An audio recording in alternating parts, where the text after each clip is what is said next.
Kauno Žalgiris pralaimėjo bylą prieš buvusį krepšininką Kęstutį Marčiulionį. Lietuvos apeliacinis teismas Sidnėjaus olimpiados prizininkui priteisė 700 000 litų.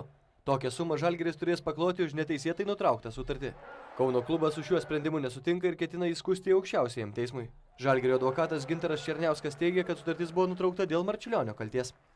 Žaidėjas pagal savo sportinę formą netitiko klubui iškeltų uždavinių ir konkrečiai tam pačiam žaidėjui. Jis nesitreniravo, nesportavo taip, kaip iš jo buvo tikimasi. Jo rezultatai nebetitiko to, ko pagristų lūkesčių turėjo šitas klubas. Šiuo atveju dabar žaidėjas įsivaizduoja taip, kad jeigu aš pasirašiau kontraktą ir kontrakte yra sąlyga, kad nenutraukiamas kontraktas, vadinasi, aš galiu sportuoti, galiu nesportuoti, galiu stengtis, galiu nesistengti, arba kitaip tariant, dirbdamas galiu kiekvieną dieną daryti broką ir už tai man nieko nebus. Aš vis tiek gausiu tos pačius pinigus. O tai tokia praktika yra ydinga.